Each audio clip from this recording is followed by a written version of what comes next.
오늘 우리에게 주시는 주님의 말씀은 하박국 2장 15절에서 17절까지의 말씀입니다. 우리가 한 목소리로 같이 읽겠습니다. 함께 읽습니다. 이웃에게 술을 마시게 하되 자기의 분노를 더하여 그에게 취하게 하고 그 하체를 드러내게 하는 자에게 화 있을진저. 내게 영광이 아니요 수치가 가득한즉 너도 마시고 너의 할례 받지 아니한 것을 드러내라. 여호와의 오른손의 잔이 내게로 돌아올 것이라. 더러운 욕이 내 영광을 가리리라. 이는 내가 레바논에 강포를 행한 것과 짐승을 죽인 것 곧 사람의 피를 흘리며 땅과 성읍과 그 안의 모든 주민에게 강포를 행한 것이 내게로 돌아오리라. 아멘.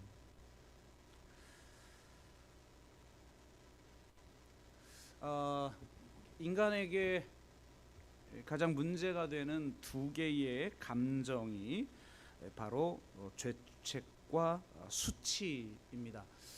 보통 죄책과 이 죄책감이라고도 하죠. 죄책감과 이 수치심의 문제를 사회학에서나 인류학에서는 이렇게 해석을 합니다. 죄책감은 개인적 차원의 문제이고 수치심은 사회적 차원의 문제이다. 죄책감은 객관적이고 개인적인 성격이 강하며 수치심은 주관적이고 사회적인 성격이 강하다. 죄책감은 홀로 느낄 수 있지만 수치심은 사회적으로 느낀다. 개인주의적인 문화일수록 죄책감이 강하고 공동체적인 문화일수록 수치심이 강하다. 기독교의 영향이 강한 서구는 개인적인 문화가 발달하여 법 제도가 잘 정착하였고 죄책감의 문제를 중요하게 생각하며, 공동체 문화가 강한 동양은 체면 문화가 발달하여 수치심의 문제를 중요하게 생각한다.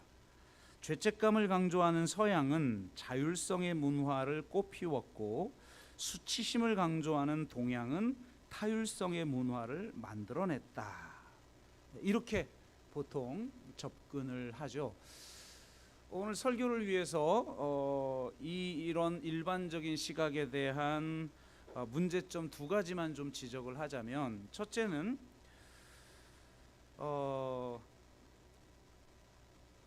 현대 사회는 주로 죄책의 문제가 아니라 수치의 문제로 몸살을 앓고 있다는 점입니다.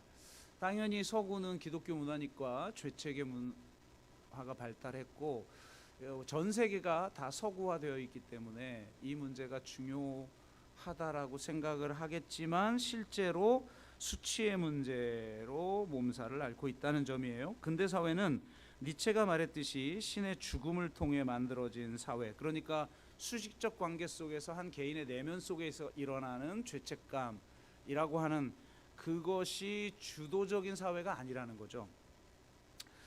인간의 자아와 이성을 숭배하는 사회이자 철저히 개인주의적 자유주의가 지배하는 사회이기 때문에 평가 체계와 경쟁 체제에서 오는 개인적 차원의 수치심이 절대적 중요성을 갖게 되어버렸다는 겁니다. 그렇기에 기독교가 현대사회의 문제를 제대로 다루려면 수치를 중요하게 다루는 신학적 체계를 갖추어야 한다는 점입니다. 두 번째는 무엇보다 이런 시각의 문제점으로 지적되는 것인데요, 유대 땅이 근대 서구가 아니라는 데 있습니다. 이스라엘이 속한 지중해 문화는 죄책의 문화가 아니라 명예와 수치의 문화를 가지고 있었어요. 그러니까 이 고대 근동을 주로 다루는 이 구약과 2000년 전 유대 사회를 다루는 이 신약의 메시지를 제대로 이해하려면 서구화된 패러다임인 죄책의 문화로 접근할 것이 아니라 이 명예와 수치의 관점에서 성경을 해석해야 바르게 해석이 된다는 거죠. 따라서 오늘은 이런 문제의식을 가지고 오늘 본문을 한번 같이 접근해 보고 다루어 보며 하나님께서 인간에게 얼마나 놀라운 자유와 명예를 선물하셨는지에 대해서 함께 나누어 보도록 하겠습니다. 오늘 본문을 보면 바벨론의 네 번째 죄악은 이웃을 수치스럽게 만든 거였어요. 이웃의 하체를 드러낸다는 건 이웃을 수치스럽게 만들었다라는 거예요. 예를 들어서 로마 제국 이전부터 십자가형은 있었지만 로마가 정치범, 특히 이 제국의 반란자들을 처형하는 이 형벌로 십자가형을 만들었을 때 의도한 것은 극도의 고통뿐만 아니라 수치였습니다. 반란자들은 주로 이제 지도자급들이 십자가에 달렸을 거 아닙니까? 그 십자가에 달린 사람들을 알몸으로 그 하체를 드러내며 나무 위에 매달므로 말미암아 수치를 주려고 하는 형벌인 것이었죠. 그러니까 이런 일들이 아주 자행됐다. 단순히 폭력을 행한 것만이 아니라 이웃의 수치를 드러내는 죄를 바벨론이 범했다라는 거죠. 이 죄로 인해서 바벨론 또한 영광이 아니라 수치가 가득하게 될 것이고 여호와의 진노의 잔이 바벨론에게 돌아와 치욕이 그들의 영광을 가리게 될 거라고 말씀하시는 거예요. 너희들이 이웃을 수치스럽게 했으므로 너희들도 수치를 당하게 될 것이다. 이렇게 지금 선포하고 있는 거죠. 그러니까 바벨론 체제란 한마디로 이웃을 수치스럽게 만드는 체제다라고 말할 수 있습니다. 그러니까 이 사회가 지금 이 수치심이라고 하는 아주 몹쓸 질병에 사로잡혀 있는 체제가 됐다라는 것 자체가 지금 이 사회가 바벨론 체제를 닮았다라고 할 수가 있겠죠. 내가 잘못했다, 내가 잘못된 행위를 했다로 정의될 수 있는 죄책감은 행위에 대한 판단이에요. 내가 어떤 잘못된 행동을 했을 때 죄책감이 생기는 거죠. 반면 내가 잘못됐다, 나는 잘못된 존재이다로 정의될 수 있는 수치심은 존재에 대한 판단이라는 겁니다. 그래서 더 치명적인 거죠. 제임스 길리건에 의하면 현대 사회의 주류 가치는 사회를 명예와 수치의 문화로 만드는 효과가 있다. 그러니까 지금 모든 사람들이 내면화하고 있는 주류적 가치가 실제로는 이 사회를 명예와 수치의 사회로 만들었다는 거예요. 그러니까 근대 사회가 돼서 자율성의 문화, 죄책의 문화가 될 줄 알았는데 현실은 2000년 전 바로 지중해 문화 혹은 그들이 인류학이 비판하고 있는 동양의 문화인 명예와 수치의 문화, 자기의 존재에 대해서 끊임없이 수치스럽게 여기도록 만드는 그런 체제로 만드는 효과가 있다는 거예요. 사람들을 가혹한 인정투쟁으로 몰고 가기 때문에 사람들로 하여금 수치심을 느끼게 만든다는 거예요. 이런 수치심이 모멸감을 만들어내는데요. 그래서 학자들은 현대 사회야말로 오만과 모멸의 사회다 이렇게 평가합니다. 가혹한 인정투쟁에서 승리하면, 그러니까 뭐 사회적으로 말하면 뭔가 뭐 이름을 얻고 성공하면이라고 할 수 있겠죠. 좀 더 높은 위치에, 사회적인 어떤 계급 위치에서 조금 더 높은 위치에 오르면 오만에 빠지게 되고, 패배하면 모멸에 빠지게 되는 사회라는 겁니다. 이것이 구조화되어서 아래를 향하여는 오만을, 위를 향하여는 모멸을 느끼는 사회. 그러니까 오만과 모멸이 내 성격 구조 안에서 동시에 작동한다는 거예요. 그래서 우리는 모멸에 빠지지 않기 위해서, 즉 오만을 누리기 위해서 그런 자리를 차지하려고 모두 생존과 성공의 사다리를 오르고 있다는 것이죠. 그러니까 현대 사회를 지배하는 이데올로기인 능력주의가 이게 무서운 게 뭐냐면 신분이 아니라 능력으로 계급이 결정되기 때문에 누구도 자신의 처지를 변명할 수 없다는 거예요. 예를 들면 과거 신분사회에서 내가 노예로 태어났단 말이에요. 내가 아버지가 노예여서 나도 그냥 자동적으로 노예로 태어나요. 그럼 나는 원래 태어날 때부터 노예예요. 그러니까 내가 책임질 일이 아니죠. 그러니까 내가 노예가 돼도 그렇게 수치스러운 게 아니에요. 그냥 노예로 살아가면 되지. 하지만 현대판 노예들은 그 처지가 자신의 능력 탓으로 여겨지기 때문에 가혹할 정도로 수치와 모멸을 느끼게 된다는 거죠. 그러니까 지금 나의 계급적 위치, 내 존재에 대한 평가는 내 능력 탓인 거예요. 그러니 내 탓이니까 얼마나 더 이거 그러니까 변명을 할 수가 없는 거라는 거죠. 사실은 인생이란 그렇게 평가될 수 있는 것도 아니고 그런 위치에 자신의 능력만으로 오를 수 있는 것도 아닌데 그렇게 된다는 겁니다. 그래서 이런 수치와 모멸의 감정이 수많은 폭력을 유발하고 있다는 거죠. 폭력이 자신을 향하면 자살이고 타인을 향하면 살인이 되죠. 현대 사회는 자살률이 지나치게 높고 타자를 향한 폭력이 난무하는 증오와 폭력의 사회가 되어버리고 있다는 겁니다. 수치심을 모면하고 싶은 마음, 낮은 자존감을 회복하는 비폭력적 수단의 결핍, 폭력적 충동을 제어하는 정서적 역량의 결핍으로 인해 이제 폭력이 나타나고 있는 것이죠. 그래서 사람들이 참 이제 험해졌다라고 평가가 되어집니다. 조금만 잘못 건드렸다가는 큰일 나죠. 이런 문제들을 만들어내는 수치의 문제를 도대체 어떻게 해결해야 할까라는 겁니다. 성경으로 돌아가서 한번 우리가 분석해 보도록 하죠.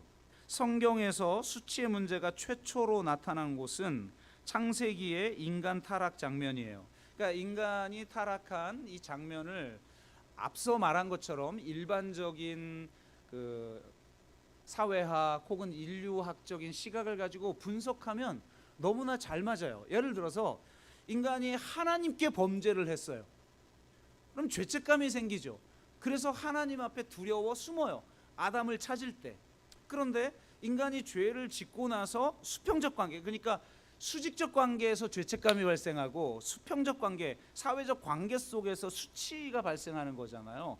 그러니까 당연히 아담과 하와 사이에 부끄러움이 발생해서 그 부끄러움을 감추려고 나뭇잎으로 옷을 만들어 치부를 가리죠. 그러니까 이렇게 일반적인 의미에서 우리는 이 성경을 해석해 볼 수 있어요. 저는 그럴 수 있다고 생각을 합니다. 그런데 아까 말씀드린 것처럼 문제는 이 성경이 만들어질 때, 그리고 예수님이 이 땅에 오셨을 때 그 당시 문화는 명예와 수치의 문화였다라는 거예요. 그래서 이걸 지금 근대 사회의 자율성의 문화, 죄책의 문화를 가지고 이걸 판단을 하는 건 좀 문제가 있다. 그러면 성경 자체로 돌아가서 우리가 분석을 하려면 지금 이 사건 자체를 수치의 관점에서 접근해 볼 필요성이 있지 않겠는가라는 겁니다. 그러니까 무슨 말이냐면 수직은 죄책이고 수평은 수치인데 성경은 이 수직적 관계에서도 수치를 적용한다는 거예요. 이게 첫 번째 이제 문제 제기인 겁니다. 성경에 의하면 인간은 참 왕이신 하나님의 대리 통치자로서 섬김으로 땅을 다스리라는 왕명을 받았어요. 하나님의 형상대로 지음받았다라는 건 하나님의 대리 통치자로서 이 땅의 왕으로 부르심을 받은 것이다. 근데 그 왕은 섬김의 왕이기 때문에 우리가 왕의 대리자로서 이 세상을 통치할 때 막 폭력으로 다스리고 정복하는 것이 아니라 섬김으로 다스려야 된다라는 거죠. 이 왕명을 받았죠. 그러니까 인간과 하나님과의 관계는 이 왕명으로 묶인 언약적 관계라는 거예요. 그러니까 하나님과 인간의 관계를 무슨 뭐 1대1의 관계 속에서 수직적 관계인데 내가 죄를 도덕적으로 살라고 그러는데 그 도덕적인 어떤 죄를 범해서 죄책감을 갖는 이런 게 아니라 하나님과 우리와의 관계는 언약적 관계라는 거예요.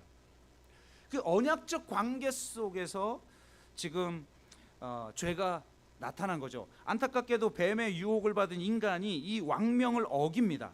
명예와 수치라는 관점에서 보면 언약과 동맹을 깨트리고 왕명을 어긴 것은 왕에게 수치를 준 걸 의미하죠. 그러니까 여러분 다 성경을 보면 다 그래요. 예를 들어서 이스라엘이 계속 원망하고 심지어는 황금 송아지를 가지고 만들어 놓고 이게 너희를 애굽에서 건져낸 신이다 그러고 뭐 황금 송아지를 섬길 때 하나님이 열받아 가지고 내가 쟤들을 죽이든지 말든지 그랬더니 안 됩니다. 모세가 막잖아요. 그럼 알았다, 그럼 내가 쟤를 가나안으로 보내긴 하지만 난 너희 따라 안 갈래. 그랬더니 하나님 뭐 변명하면 변론하는 게 뭐예요? 설득하는 게 모세가, 하나님 당신이 애굽에서 노예들을 해방시켜 놓고 광야에서 죽이면 하나님의 명예에 누가 됩니다. 그래서 설득을 하죠. 하나님을 그렇게 설득해요. 그러니까 지금 이게 이 아담과 하와의 범죄는 왕이신 하나님에게 수치를 준 사건을 의미하는 거죠. 타락은 왕의 명예를 실추시킨 사건입니다. 타락 후 인간은 왕의 명예를 실추시킨 자신을 발견한 거죠. 이에 왕의 명예를 더럽힌 자기 자신에 대해서 수치를 느끼는 거예요. 그러니까 수직적 관계에선 죄책감을, 수평적 관계에선 수치를 느낀 게 아니라 지금 우리가 원래 성경의 의미로 돌아가 보면 하나님의 명예를 실추시킨 자기 자신에 대해서 수치를 느낀 거란 말이에요. 그러면 자, 첫 번째, 수직적 관계에서 죄책, 이건 서양의 문화고, 수평적 관계에서 수치, 이건 동양의 문화다라고 하는 서양의 학문이 아닌 그냥 성경 자체로 돌아가서 우리가 수직적 관계에서 수치를 바라봐야 한다. 이게 첫 번째 문제제이고, 두 번째, 우리는 보통 수치를 아까 말했듯이 모멸과 수치의 시스템에서 내 존재가 참 못난 존재, 내 잘못된 존재로 여겨져서 수치스러운, 현대 사회에선 돈 없으면 수치스럽게 살 수밖에 없죠. 무시당하고, 어디 뭐 어떤 분이 사업하는데 경차 타고 호텔에 갔더니 벨보이가 거들떠도 안 보더라고. 그래서 그 다음에는 무리해가지고 외제차 타고 갔다고 그러잖아요. 그랬더니 탁 뭐 대우를 해줬다고 그러죠. 뭐 그런 게 뭐 사회에 만연하니까 어쩔 수 없죠. 그래서 느끼는 수치가 아니라, 첫 번째는 수직적 관점에서도 수치의 관점을 적용해 볼 수 있지 않는가, 이 수직적 관계에서. 또 하나, 우리는 수치를 부정적으로만 본다는 거예요. 실제로 우리가 느끼는 대부분의 수치는 부정적인 감정이죠. 나는 왜 이 모양이지? 나는 왜 이 꼴이지? 나는 왜 건강하지 않지? 왜 나는 돈이 없지? 왜 나는 무식하지? 뭐 나는 왜 못생겼지? 뭐 또 뭐가 있을까요? 별로 수치를 느끼지 않으면서 삽니까, 여러분은?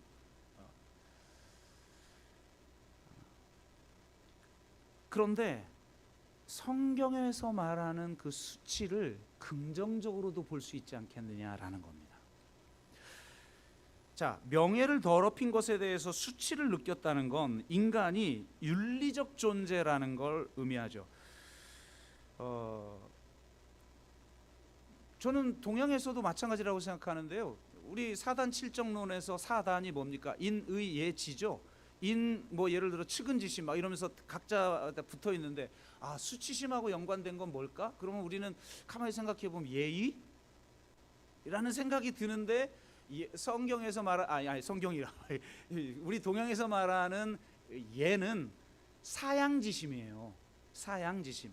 그러니까 거절하고 양보할 줄 아는 사람. 그게 좀 예의 바르게 보이죠. 그럼 수호지심은 뭐냐? 그러니까 수치와 관련된 건 뭐냐? 수호지심이 뭐예요? 의예요. 의는 수호지심이에요. 그러니까 인간이 의로운 존재, 윤리적 존재가 되는 것은 부끄러움에 의해서라는 거예요.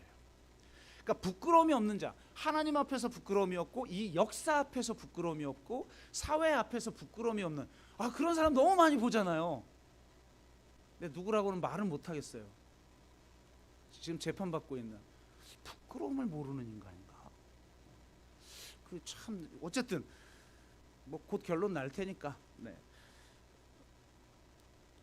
이 수치를 느낀다라는 건 인간이, 그러니까 그냥 막연하게 이 모멸과 수치의 시스템 안에서 높은 위치에 올라가는 삶을 추구하는 것, 이건 윤리적 존재가 아닌 거예요. 그냥 성공한 사람인 거지. 세상의 가치 속에서 인정받는 사람인 거지. 이건 하나님이 인정하는 윤리적 존재가 아닌 거예요. 윤리적 존재란 부끄러움을 하는 거예요. 수치를 느낄 때 인간은 명예를 회복하고자 하는 마음을 갖게 되죠. 이것이야말로 건강한 수치심이라고 할 수 있습니다. 인정투쟁의 패배에서 오는 건강하지 못한 수치심만 있는 것이 아니라 명예를 회복하고 싶어하는 건강한 수치심도 있죠. 벗었으므로 부끄러워 나뭇잎으로 옷을 만들어 입은 사건은 명예를 회복해 보고자 하는 윤리적 존재의 몸부림이라고 할 수가 있습니다. 아담과 하와는 죄를 범하고 나서야 왕이신 하나님께서 자신을 얼마나 존엄하고 고결한 존재로 창조하셨는지를 깨달았어요. 그렇게 놀라운 존재로 창조하셨음에도 자신의 존재에 심겨진 왕적 소명을 외면했고 그 소명을 수행하는 역량을 미처 사용하지 않아 하나님의 명예를 더럽힌 자기 자신에 대해서 수치를 느낀 거죠. 그 책임을 다하고자 하는 그 부끄러움이 일으키는 책임, 내 삶에 대한 책임, 내가 이렇게 살아서는 안 되겠구나라고 하는 그 책임 있는 행동은 어디서 나오는가? 이 부끄러움에서 나온다라는 거예요.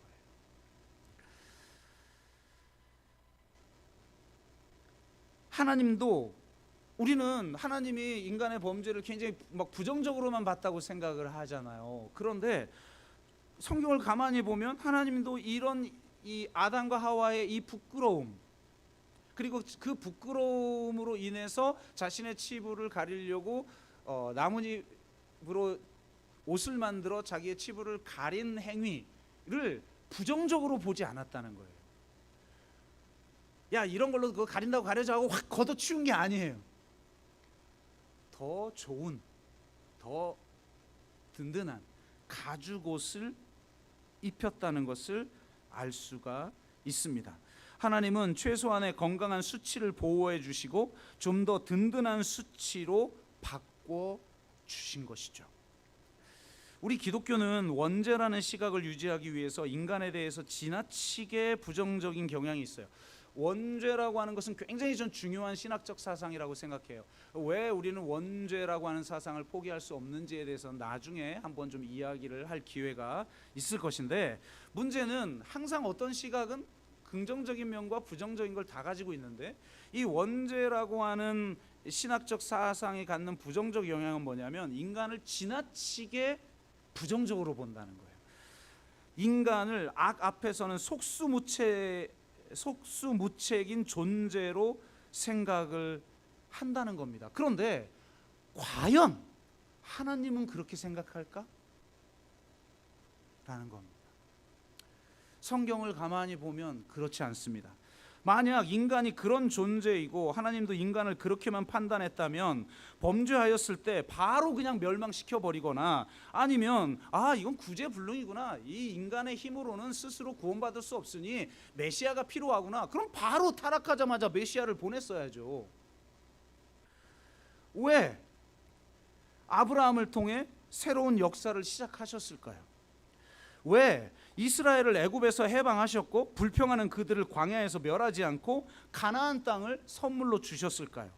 악을 반복하며 하나님을 왕으로 인정하지 않는 사사시대를 지켜보며 심판하지 않고 왜 다윗을 통해 통일 왕정을 이루게 하셨을까요? 우상 숭배와 불의로 바벨론 포로가 된 이스라엘을 왜 버리지 아니하시고 그들을 회복하기 위해 메시아를 보내셨을까요? 이해가 안 되는 거죠. 제가 한국교회의 복음은 구약이 필요 없는 복음이라는 말을 드리잖아요. 구약은 인간이 타락했다, 이거 장면만 필요해요. 그래서 인간은 스스로 구원받을 수 없으니까 메시아가 오셔서 우리를 대신해 십자가에서 죽으셨다. 그러니까 이 아브라함부터 시작된 이 거대한 하나님의 구원의 이야기가 아무 필요가 없어요. 근데 주님은 그러셨잖아요. 하나님은 이 긴 역사를 통해서 이스라엘을 끊임없이 구원하시고 그 이스라엘을 통해 인류를 구원하시려고 했잖아요. 그렇다는 건 하나님이 결코 인간을 부정적으로만 보지 않으셨다는 거예요. 놀라운 사실은 하나님은 인간을 끊임없이 믿으셨다는 겁니다. 하나님은 인간과 언약을 맺으시고 인간이 끊임없이 언약을 배반했음에도 불구하고 신실하게 언약을 지키십니다. 하나님이 신실하시다는 건 인간은 믿을 만한 게 못 되지만, 너희는 믿을 만한 게 못 되지만 나는 그래도 신이니까 나는 신실해를 보여주시려고 한 게 아니에요. 하나님이 그 언약을 끝까지 지키시고 언약 대상자인 인간 앞에서 신실하신 이유는 그가 인간을 끝까지 믿으셨기 때문에.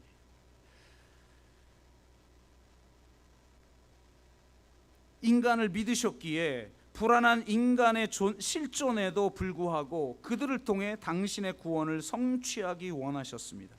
놀랍게도 하나님은 끊임없이 실망케 하는 인간에게 당신의 희망을 두셨습니다. 하나님은 결코 당신의 믿음을 철회하지 않으셨고 희망을 포기하지 않으셨어요. 인간이 실패하고 실수할 때마다 끊임없이 용서하고 우리가 넘어지고 쓰러질 때 끊임없이 일으켜 세우셨습니다. 하나님은 끝까지 인간을 믿으셨어요. 그렇기 때문에 성경은 하나님에 대한 인간의 믿음에 관한 책이 아니라 인간에 대한 하나님의 믿음, 그러니까 하나님을 믿는 인간에 관한 책이 아니라 인간을 믿는 하나님에 관한 책이라는 거예요. 바로 이 하나님의 신실하심이 하나님의 의죠. 이 하나님의 신실하심에 대한 우리의 반응이 바로 우리의 믿음이고 하나님이 우리에게 선물로 주신 의입니다. 로마서 1장 17절, 복음에는 하나님의 의가 나타나서 믿음으로 믿음에 이르게 하나니 기록된 바 오직 의인은 믿음으로 말미암아 살리라 함과 같으니라. 아멘. 재밌는 게 믿음에서 믿음에 이르게 된다는 거예요. 그래서 우리가 믿게 되고 의인은 그 믿음으로 살게 되는데, 문제는 이 앞에 믿음이 뭐냔 말이에요. 이 앞에 믿음이 뭐겠어요? 하나님이 우리를 믿는 믿음이에요. 우리는 우리 자신을 믿을지 못해요. 저도 제 자신이 못 믿어요. 목회 지금 개척해서 15년쯤 됐으면 이제 좀 성숙하고 뭔가 흔들리지 않고 뭐 그냥 묵묵히 그냥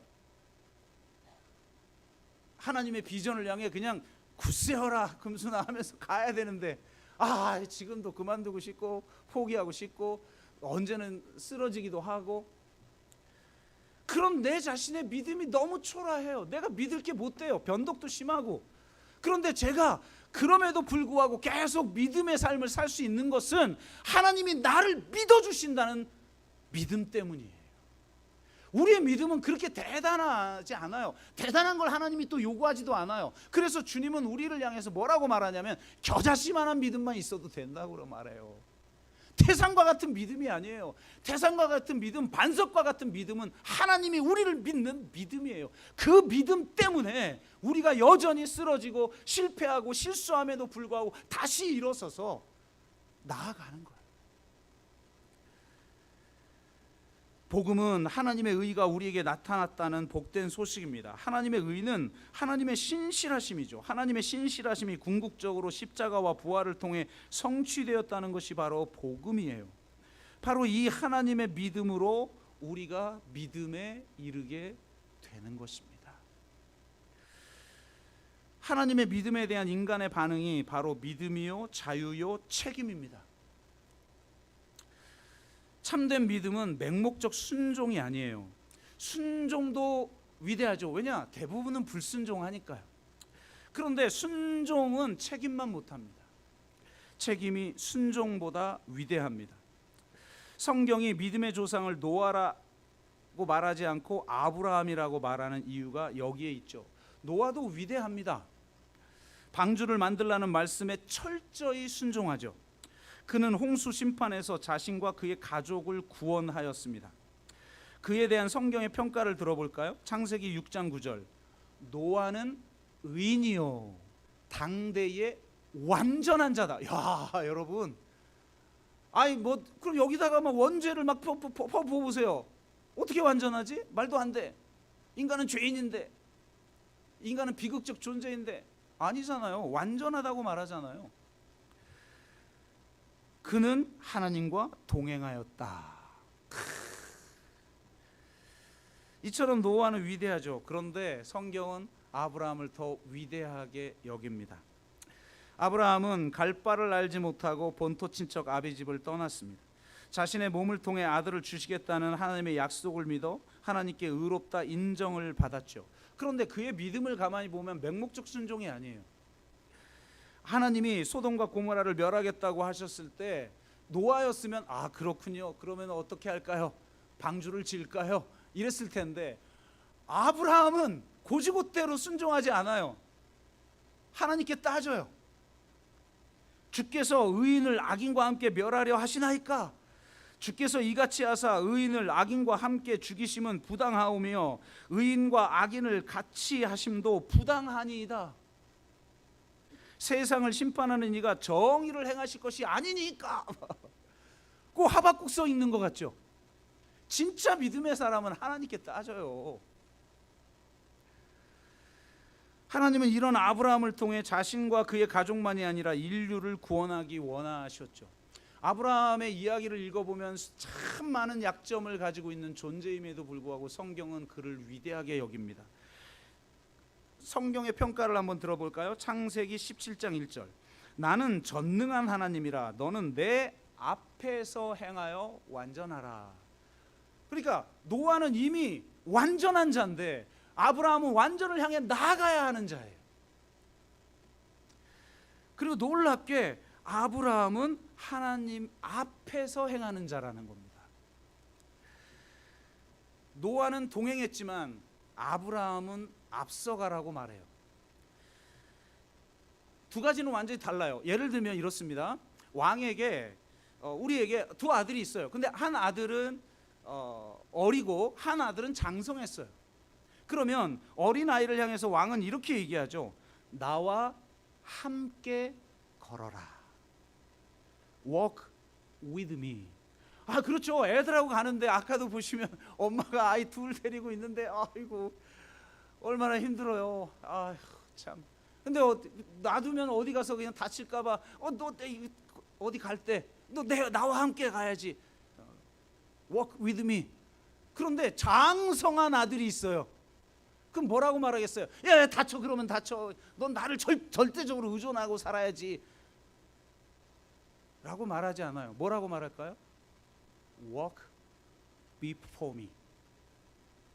지금 창세기 17장 1절이 말하는 거예요. 아브라함아 나보다 앞서 걸어가라. 진정한 신앙은 하나님보다 앞서 걸어가는 것입니다. 믿음의 사람은 하나님의 약속을 믿고 미래를 향해 모험하는 것입니다. 믿음의 사람은 하나님보다 앞서 걸어가요. 하나님이 보여주시는 대로 그대로 따라하는 것이 아니라 하나님의 약속을 믿고 미래를 창조하며 앞서 나아갑니다. 하나님은 완성된 자를 원하지 않으셔요. 우리는 부족한 자입니다. 부족하고 연약하고 끊임없이 실패하고 넘어지는 자이지만 완성을 향해 나아가는 그 모습을 하나님은 보기 원하시는 거예요. 나를 의지하고 내 옆에서 나와 동행하는 삶을 넘어 나보다 앞서 걸어가라.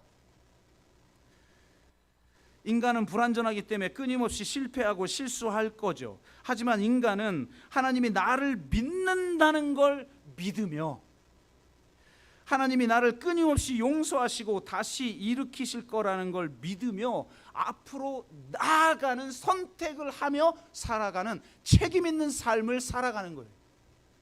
왜 내 인생은 이 모양일까? 왜 환경은 이 모양일까? 맨날 탓만하는 사람이 있어요. 그건 그리스도 안에서 주어진 자유의 삶이 아니에요.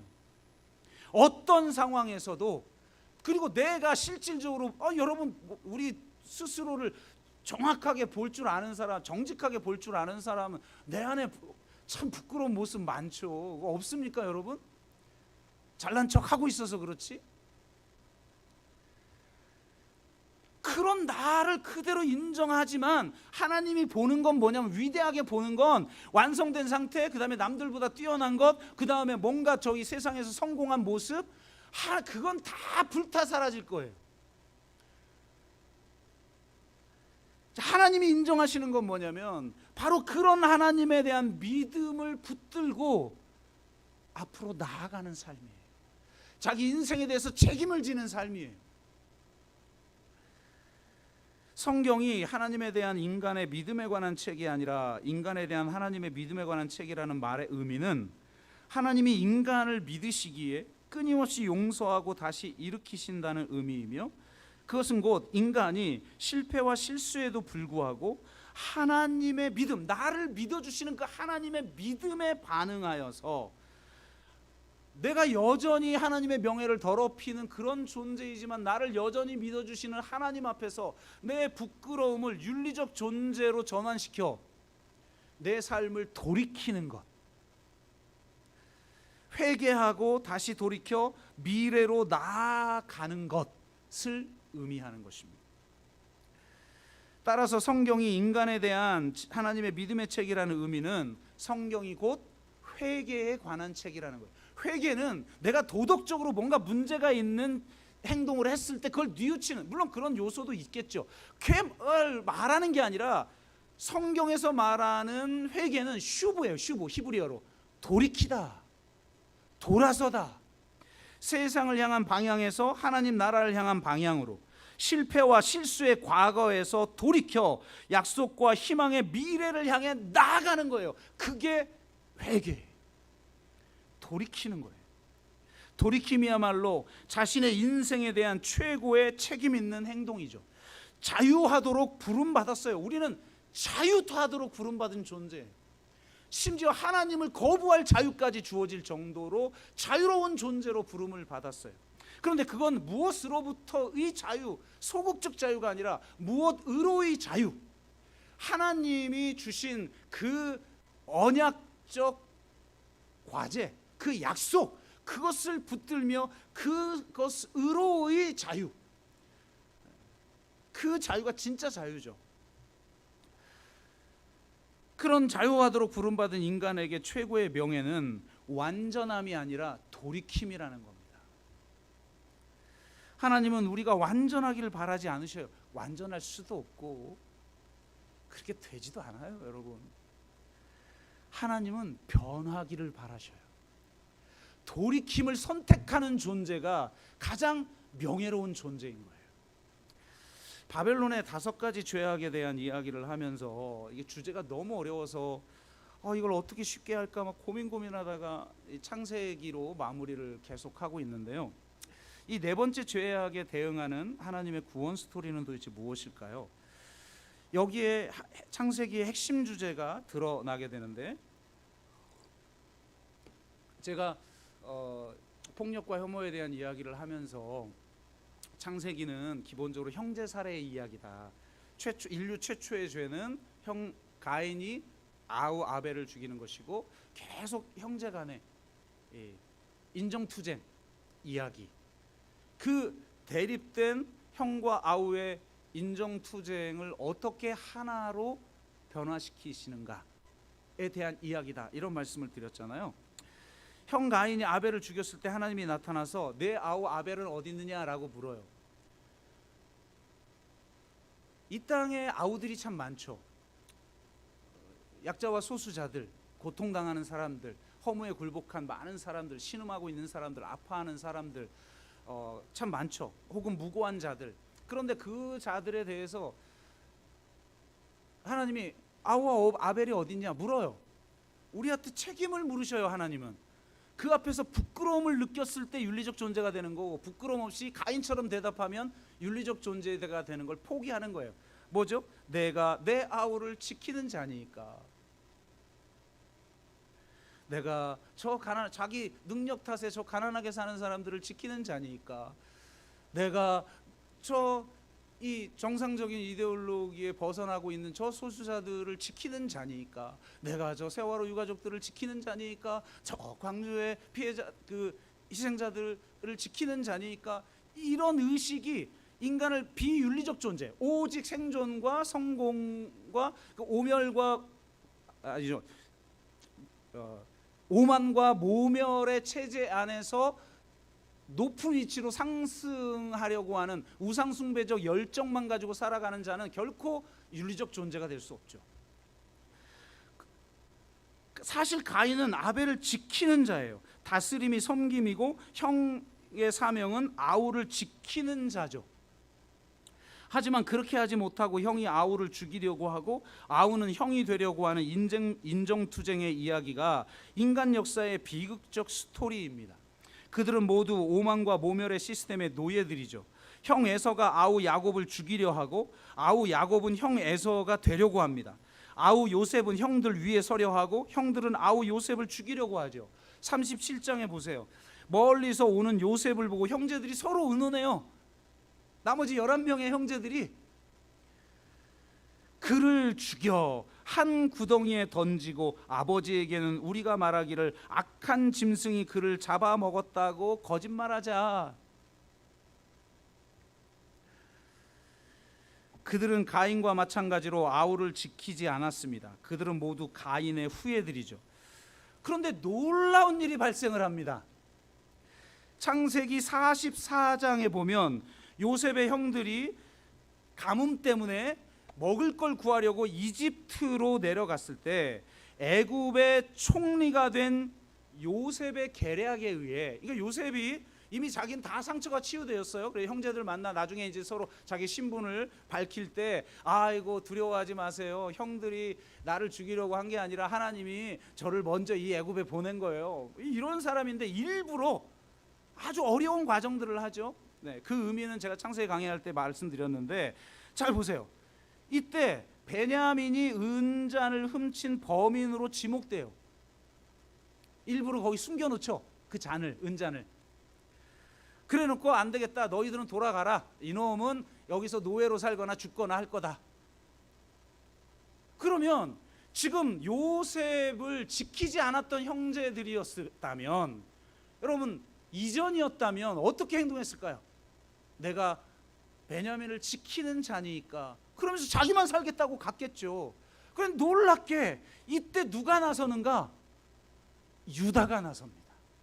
유다는 요셉을 야 그냥 저 애굽에 그냥 팔아버리지 뭐, 노예로 팔아버리지 뭐, 우리가 굳이 죽일 것까지 없잖아, 우리 손에 피 묻히는 거 피곤하잖아, 애굽에 팔아버리자 라고 말했던 사람이 유다예요. 그런데 이 유다가 뉘우쳐 돌이켜 지금 이제는 아우를 지키는 자가 됩니다. 안 됩니다. 차라리 저를 대신 잡아 가두시고 저를 노예로 삼거나 죽이시고 저 베냐민은 놓아주십시오. 저 아버지 요셉을 잃은 저 아버지 야곱이 극진히 사랑하는 자입니다. 베냐민은 진짜 가인은 내가 내 아우를 지키는 자니까 라고 반문했지만 유다는 내가 내 아우를 지키는 자니다 라고 응답한 셈이에요. 아우 요셉을 죽이는 일에 가담했던 유다, 하지만 그는 자신의 죄를 인정하고 이제 돌이켜 아우를 지키는 자가 됩니다. 이게 얼마나 중요한 의미가 있냐면 구약 성경 전체에서 최초로 회개한 자, 최초로 돌이킨 자가 누구냐? 유다입니다. 여러분 생각해 보세요. 하나님의 구원 이야기는 놀랍게도 장자를 통해서 이어져야 되는데 장자가 아닌 둘째가 계속 구원의 역사를 이어가요. 이게 하나님의 놀라운 구원의 법칙이기도 하죠. 그런데 당연히 야곱의 자녀들 중에 장남 르우벤은 이 스토리상 벌써 구원의 역사를 이어갈 사람이 아니겠죠? 구원의 역사를 누가 이어갔어요? 요셉이죠. 장자의 축복을 받은 사람이 누구예요? 요셉이죠. 왜냐하면 장자는 2배의 축복을 받는데 모두 자기 한 지파씩. 근데 레위 지파는 땅을 분배받지 않아요. 그러면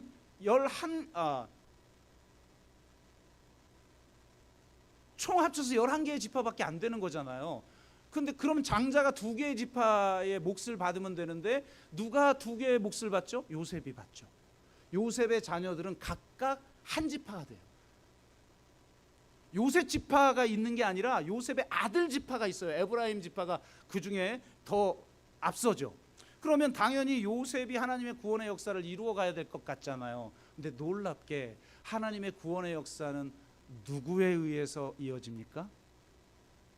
유다입니다. 유다의 후손 중에 다윗이 나왔고 다윗의 후손 중에 예수 그리스도가 나와 하나님의 구원 역사를 이루셨습니다. 왜 그렇습니까? 그가 돌이킨 자였기 때문에, 그가 회심한 자였기 때문에, 그가 회개한 자였기 때문입니다. 하나님은 완전한 자를 원하지 않으세요. 요셉처럼 위대한 자를 통해서 구원의 역사를 이루시는 게 아니에요. 노아처럼 완성된 자가 아니라, 아브라함처럼 모자라지만 하나님 앞에 서서 하나님이 나를 믿는다는 걸 믿고 믿음으로 반응하는 자를 통해서 하나님의 구원의 역사가 이어지는 것입니다.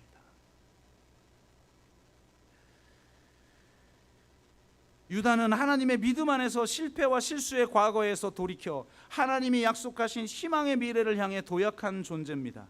그는 하나님의 명예를 실추시킨 자신에 대한 부끄러움으로 인해 돌이켜 하나님의 명예를 위해 하나님의 용서를 받아들이고 새로운 미래를 향해 나아가는 존재인 것입니다. 바로 이 연약함 가운데에서도 돌이켜 하나님의 약속을 붙들고 미래를 향해 도전하고 모험하는 자의 모습이 가장 인간다운 모습이요, 가장 명예로운 모습인 것입니다. 말씀을 맺습니다.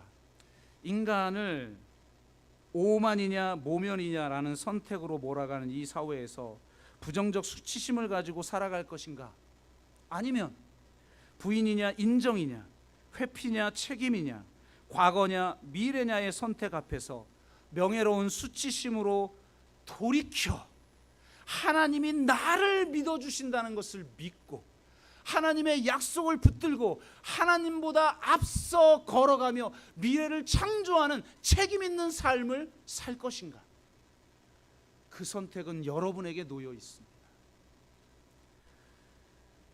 여러분 모두 수치를 넘어 명예로운 삶을 선택하여 참으로 책임 있는 삶을 살아가기를 주의 이름으로 축복합니다. 우리가 한번 같이 찬양하고 기도하겠습니다.